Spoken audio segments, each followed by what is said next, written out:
नमस्कार। आइए बात करते थे आपके हाथ के बारे में। किसी भी हाथ की पृष्ठभूमि को कनिष्ठा उंगली का बहुत ज़्यादा अच्छा होना आवश्यक होता है। यदि आपके पास बुद्धि सही है, बुद्धि को संभालने का बैलेंस सही है, लोगों से वार्ता करने का तरीका सही है और साथ ही साथ अच्छी याददाश्त भी है, तो जीवन में मुश्किलें व्यक्ति के जीवन में जरूर आ जाए, लेकिन उनको हल भी व्यक्ति कर जाता है। यहाँ पर अगर मैं देखता हूँ तो कनिष्ठा की उंगली बिल्कुल सूर्य की उंगली के प्रथम पर्व तक पहुँच रही है। ये सारे के सारे गुण आपके अंदर मौजूद हैं। आप अपनी समस्याओं पर विजय प्राप्त कर लेते हैं, इसमें कोई भी शक नहीं है। परंतु उंगली की जब ज़्यादा गहराई हो जाती है तो ऐसे व्यक्तियों को समस्याओं से सुलझाने में काफ़ी समय लग जाता है और कहीं ना कहीं कोई जल्दबाजी या गलत निर्णय लेने के कारण धन का संघर्ष बना रहता है। ये उंगली की गहराई ज़्यादा बताती है। आइए बात करता हूँ सूर्य की उंगली के बारे में। यश के लिए, मान सम्मान के लिए, राज्य सरकार से लाभों के लिए बहुत ही सामान्य से पर्वत पर यहाँ पर हैं। यानी कुल मिलाकर जैसे इंडिकेशंस अच्छे होते हैं कि उंगलियों पर चक्र हो, यहाँ पर ग्रहण शक्ति अच्छी हो, साथ ही साथ पर्वत अपने आप में अच्छे उठे हुए हों, उनके साथ उनमें खड़ी अच्छी रेखाएं सुंदर हों, वैसा स्वरूप कहीं भी नहीं है। यानी कि सामान्य सा राज्य सरकार से लाभ लेने वाले संकेत इस उंगली कर हैं, पर किसी भी प्रकार की कोई बदनामी के योग नहीं है। यहाँ पर रोग की बात करें तो अभी कोई बड़े रोग के संकेत भी नहीं दिखाई देते। साथ ही साथ अपने माता पिता की अपने निश्चित रूप से बुढ़ापे में आप सेवा करने वाले व्यक्ति हैं और बहन भाइयों को भी साथ करके चलने वाले व्यक्ति अपनी तरफ से हैं। शनि की उंगली के बारे में बात करता हूँ। शनि की उंगली जानी जाती है व्यक्ति के जीवन के अंदर शनि की 7.5 ढैया उसके ऊपर कैसी गुजरेगी। कुल मिलाकर कोई बहुत खराब संकेत नहीं है। उंगली के अंदर कोई टर्न नहीं है, एक सामान्य स्वरूप के साथ सीधी खड़ी हुई उंगली। यानी कुल मिलाकर शनि की ढैया 7.5 में कोई ज़्यादा परेशानी नहीं आएगी आपको। सवाल है महादशाओं दशाएं या आपकी वर्तमान में दशाएं क्या चल रही हैं, उनके अनुरूप की जो दशाएं भोग होता है वो व्यक्ति का लगता है। कुल मिलाकर यहाँ पर किसी प्रकार का बहुत ज़्यादा धन के आगमन की स्थिति नहीं और कोई बहुत बड़े रोग के संकेत नहीं।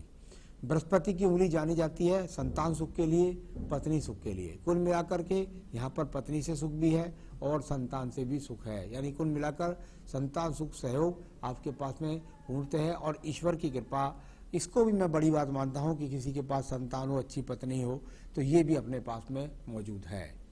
अब बात करता हूँ बुध पर्वत के बारे में। बुध पर्वत पर जहाँ उंगली थोड़ी गहराई में गई और यहाँ ये संकेत बने, आपके पास इलझ कर की कोई रेखा नहीं जा रही, आपस में कोई टकरा नहीं रही है, यानी कहीं ना कहीं से आपके पास लगातार धन के स्रोत बने रहते हैं। तो ये अच्छे संकेत हैं जो आपके पास बताते हैं कि भले ही थोड़ा सा पर्वत दब गया है हल्का सा, तो वो कह सकता हूँ कि भाई जो आमदनी है वो खर्च पर भारी हो गई है। तो यानी खर्च ज़्यादा है और आमदनी उसको पूरा नहीं कर पा रही है। ये यहाँ पर ये बात करता हूँ सूर्य की उंगली के, सूर्य के पर्व के बारे में। सूर्य के पर्व पर ये इस प्रकार से जो यहाँ पर रेखा दिखाई देती हैं, ये वो रेखा जो बिखराव के साथ बताती हैं कि आपको या तो राज्य सरकार से यदि संबंधित आप कोई काम करें तो उसके द्वारा आपको लाभ मिल सकते हैं। यहाँ पर सरकारी नौकरी के लिए अगर व्यक्ति अपने जीवन में प्रयास करे तो वो भी मिल सकती है, लेकिन उसमें कोई बहुत बड़ा ओहदा नहीं मिलता, एक बात। दूसरी बात, यदि राज्य सरकार से संबंधित टेंडर्स है या संविदा की जॉब है तो इस तरह के क्षेत्रों से कुछ संकेत यहाँ पर मौजूद हैं। तो यहाँ थोड़ा संकेत मिलते हैं राज्य सरकार से, बहुत मोटे सबूत के साथ नहीं मिलते जो आपको आपके खर्चों को पूरा कर सके। यानी जद्दोजहद करनी पड़ेगी तब जाके आप राज्य सरकार से अपने काम नहीं कर पाएंगे। अब बात करता हूँ सूर्य के बाद मैं सीधा शनि पर्व के बारे में। शनि पर्व और यहाँ पर बहुत सारी रेखाएं आड़े तिरछे रूप से काट करके चलती हैं। यहाँ इस प्रकार के चिन्हों को मैं एक तरह से सर्जरी चिन्ह बोल देता हूँ। यानी कि जब आपस में रेखाएं एक दूसरे से ज़्यादा लड़ने लगे तो व्यक्ति को धन निकालने के लिए बहुत संघर्ष करना पड़ता है। यानी भाग्य के लिए संघर्ष करने वाला पर्वत ये यहाँ पर नजर आता है, जो आपको दबने होने के कारण आपके खर्चे की पूरकता को पूर्ण नहीं कर पा रहा है। अब बात करता हूँ मैं यहाँ पर आपके सीधा बृहस्पति पर्व के बारे में। बृहस्पति का पर्व देखने में सामान्य लगता है। यहाँ से ये रेखा जाके शनि पर्व को देखें। व्यक्ति मंगल कार्यों के द्वारा, जमीन के कार्यों के द्वारा लाभ उठा लेता है। साथ ही साथ अपनी योजनाओं से अपनी जिम्मेदारियों को तो पूरा कर लेता है, कुछ आड़ी रेखा आ जाए तो व्यक्ति कर्ज का शिकार भी हो जाता है। तो कुल मिलाकर के सामान्य सा आपका बृहस्पति पर्व जो बहुत ज़्यादा अच्छे संसाधनों को नहीं दे रहा है। अब बात करता हूं मैं इसके बाद में आपकी सीधा हृदय रेखा के बारे में। हृदय रेखा शुरू से और आखिर तक यदि आप देखेंगे तो पूरी तरीके से पीड़ित है, यानी कहीं मोटा स्वरूप है, कहीं कटती हुई रेखाएं है, कहीं बराबर बराबर लगती हुई रेखाएं है, यानी कुल मिलाकर के मन के अंदर कहीं से कहीं तक वर्तमान के अंदर शांति नहीं है, यानी हृदय के अंदर काफ़ी कुछ पीड़ाओं को दर्शाने वाली ये यहाँ पर आपकी हृदय रेखा है। बहुत बड़े हृदय रोग की बात नहीं कर रहा, लेकिन जो मौसमी रोग होते हैं उनसे थोड़ा सावधान रहने की जरूरत है। अब बात करता हूँ इसके बाद में आपके मैं सीधा मंगल पर्व की। मंगल पर्व एकदम सूखा हुआ और कर्म रेखाओं के रूप में जाना जाता है मंगल पर्व को। यहाँ से मंगल रेखाओं पर भी बहुत सारी रेखाएं एक दूसरे को काट करके, देखिए मैं जो खींचता हूँ रेखाएं वो यहाँ पर मेरी इंक से ऐसी खींचती हैं, लेकिन कुल मिलाकर आप स्वयं देखेंगे तो आपको बहुत सारी विदूषित रेखाएं मंगल पर्व के अंदर मिल जाएंगी, यानी काट फाट काफ़ी मिल जाएगी। ये वो चीज़ें होती है जो आपके जीवन के अंदर आपको संघर्ष कराती है, यानी कुल मिलाकर आप संघर्ष कर रहे हैं और संघर्ष करने के बाद यहाँ से निकलने वाली रेखाएं प्रत्येक पर्व को काट करके कहीं भी सुंदर स्वरूप के साथ नहीं जाती। भाग्य रेखा को काटती हैं, मस्तिष्क रेखा को काटती है, बहुत संघर्ष कराती है, लेकिन उसका लाभ यहाँ पूरा नहीं दिखाई देता। बात करता हूँ बुद्धि रेखा के बारे में। बुद्धि रेखा मैंने हमेशा बताया जब आयु रेखा से अलग हट करके चलती है तो ऐसा व्यक्ति अपने परिवार से अलग हट करके काम करता है। ऐसा नहीं होता तो ऐसा व्यक्ति कुछ बहुत ज़्यादा जिद्दी प्रवृत्ति का भी होता है। यहाँ से ये जो रेखा है इसका मंगल पर्व से मंगल को निकलकर संबंध बन जाना, यानी कुल मिलाकर के आपके जीवन के अंदर अगर आपको चाहते तो कहीं ना कहीं नौकरी से संबंध बना सकते थे, और यहाँ इस प्रकार से बुद्धि रेखा थोड़ा हटा है तो थोड़ा व्यक्ति जिद्दी स्वभाव का भी होता है, अड़ जाता है अपनी बात पर, और जब कह देता है तो उस बात से फिर पीछे भी नहीं हटता है। इस प्रकार की थोड़ी सी रेखा, इसमें से कुछ रेखा उठ कर के हल्की सी जो बुद्ध पर्वत के लिए देखती है, योजनाएं बनाते हैं लेकिन कारगर नहीं हो पाती है, बीच में ही अधूरी रह जाती है, जो प्लान दिमाग में रखते हैं वो पूरा नहीं हो पाता है। आइए बात करता हूँ इसके बाद में आपके द्वितीय पर्वत की, द्वितीय मंगल पर्वत। और यहाँ पर यदि देखा है तो कुछ स्क्रैचेस जैसी स्थितियाँ हैं, यानी कि झगड़े में, झंझट में, मुकदमे में फंस जाना या कहीं पर जमीन जायदाद का फंस जाना, इस तरह के संकेत काफ़ी कुछ यहाँ पर दिखलाई पड़े। कई बार व्यक्ति ऋण का शिकार भी हो जाए, ऋण दे भी देता है, ऋण का शिकार होने के बाद ऋण दे भी देता है और दूसरे को कर्ज देने के बाद उसका पैसा लौट के भी नहीं आता। तो ऐसी काफ़ी स्थितियाँ यहाँ द्वितीय मंगल पर्वत पर इलझ कर रह गई हैं, जिनका अभी आपको सामना करना पड़ेगा।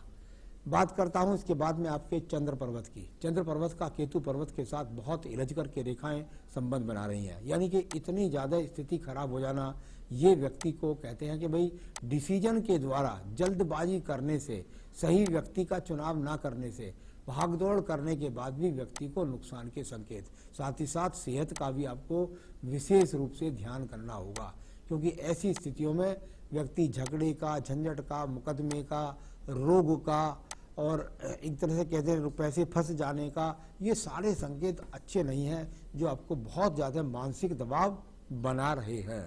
तो ये स्थिति यहाँ पर कुल मिलाकर अच्छी नहीं मिली। अगर व्यापारिक रूप में व्यक्ति प्रयास करे तो ये मछली नहीं, एक प्रकार का दीप ही है यहाँ पर। इस प्रकार से यानी कि कुल मिलाकर व्यापार में आसानी से नहीं दीप पड़ेंगे, यानी कुल मिलाकर उलझने आएंगी, इस प्रकार के दिखलाने वाली रेखाओं का संकेत। यहाँ पर भी यदि दूसरी व्यापारिक रेखा को भी आप यदि देखते हैं तो सपोर्टिंग रूप से कुछ ना कुछ काम चलता रहता है, लेकिन आसानी से नहीं आपके जीवन के अंदर आपको विजय प्राप्त होगी अपने कार्यों पर। बात करता हूँ आपकी भाग्य रेखा के बारे में। भाग्य रेखा चंद्र पर्वत से निकल कर चलती है और उसको भी केतु स्थान से, यानी केतु स्थान पर भी बात काटने वाली बहुत सारी रेखाएं, यानी व्यक्ति के जीवन के अंदर शुरुआती जो हुई है वही अच्छी नहीं हुई। यहाँ इस प्रकार की रेखाएं और आगे भाग्य रेखा चलती है तो उसको बहुत सारी रेखाएं काटती हैं, यानी जीवन के अंदर संघर्ष, ऋण, ये सब चीज़ें, लेकिन कहीं ना कहीं से धन के आगमन भी निरंतर बने रहते हैं। तो ये सब बातें हुई यहाँ पर। अब बात करता हूँ आपकी अलग अलग शुक्र पर्वत के बारे में। शुक्र पर्व यहाँ संसाधन के लिए जाना जाता है। पूरा का पूरा शुक्र पर्वत एकदम ध्वस्त हो गया, यानी कुल मिलाकर जब शुक्र व्यक्ति का अच्छा ना हो तो जीवन का सब कुछ, ऋण सब कुछ ध्वस्त हो जाता है। यानी कुल मिलाकर के शुक्र होता है संसाधन, पत्नी से सुख, बच्चों के लिए सुख सुविधा इकट्ठी करनी और स्वयं का अच्छा सा मकान होना, ये सारी संसाधनों का पर्व शुक्र पर्व कहलाता है। यहाँ पर पूरा पर्व एकदम पूरी तरीके से पीड़ित है, तो यह अच्छी सुविधाएं नहीं दे रहा है। तो चलिए ये हो गया। अब बात करता हूँ आयु रेखा की। अगर आप आयु रेखा को देखें तो आपकी आयु रेखा लगभग यहाँ तक आने के बाद काफ़ी मोटी है, यानी कि आपके जीवन में अगर मैं कहूँ तो ये आपकी इस समय लगभग 50-51 वर्ष की आयु चल रही है, और ये यहाँ पर कम से कम 54-55 वर्ष तक आपके जीवन में यहाँ संघर्ष की स्थिति को आपकी आयु रेखा मोटेपन पर जा रही है, जो आपको संघर्ष कराएगी ही कराएगी, इसमें कोई भी शक नहीं है। तो ये स्थितियाँ यहाँ पर आयु रेखा कुल मिलाकर अच्छी खासी 78 से 80 वर्ष, तो आयु रेखा तो कुल ठीक है। सवाल है आपके, स्वयं का मकान सुख सुविधा है अथवा नहीं। देखिए मैं बताता हूँ क्या है। जब कहीं ना कहीं मणिबंध से जिगड़ करके इस तरह से रेखाएं थोड़ा थोड़ा जुड़ाव के साथ चलती हैं, एक रेखा यहाँ से भी निकल करके इस प्रकार से भाग्य रेखा में चलती है, यानी कुल मिलाकर के व्यक्ति को पैतृक संपत्ति मिलती है। जहाँ तक उसका स्वयं का मकान बनाने वाली बात है, ऐसी अवस्थाएं आपके जीवन में कई बार आई होंगी, लेकिन आप खुद ही निर्णय नहीं कर सके होंगे कि मुझे मकान बनाना कहाँ है। तो ये वो स्थितियाँ हैं जो आपके जीवन में आपने मकान न लेकर के शायद प्लॉट में या किसी और जगह इन्वेस्टमेंट कर दी हो, या किसी को धन बांटने में कर दी हो, ऐसी स्थिति है। वैसे व्यक्ति को निश्चित रूप से उसके जीवन के अंदर वो पैतृक संपत्ति का भी मकान ले पाता है और स्वयं का मकान भी बना लेता है। तो स्वयं का मकान सुख सुविधा है कि नहीं, अगर इस बात को मुझसे अगर आप पूछते हैं तो मैं कहूँगा आपसे कि अभी 55 वर्ष से पहले मुझे कोई अच्छे मकान निर्माण के योग नहीं दिखाई दे रहे, और इससे आगे ज़्यादा हस्तरेखा से बोला नहीं जा सकता। तो अभी नहीं लगता मुझको 4 साल आप मकान बना पाएंगे, लेकिन आपके भाग्य में मकान है। धन है अथवा नहीं और कब होगा, बिल्कुल अभी भी जो स्थिति आपकी चल रही है उसके हिसाब से 55 के बाद ही अगर कुछ राहत मिले तो मिले, अभी आपको कोई राहत के योग यहाँ पर नहीं दिखाई देते। जमीनों के व्यवसाय में सफलता है कि नहीं, बिल्कुल जमीनों के व्यवसाय में सफलता है, क्योंकि शनि का कहीं ना कहीं रोल अपने आप में, मंगल से शनि को निकल करके रेखा जा रही थी, यानी कुल मिलाकर के आप प्लेन जमीन लेंगे, फ्लैट लेंगे, मकान लेंगे, नुकसान हो जाएगा। प्लेन जमीन यदि आप लेंगे तो उसमें आपको खेती की जमीन लेने, प्लॉट ले लें, प्लेन जमीन से आपको लाभ है। कर्ज से मुक्ति कब, अभी कहीं से कहीं तक, अब मुझे नहीं लगता कि 5 साल तक आगे आप कर्ज मुक्त हो पाए।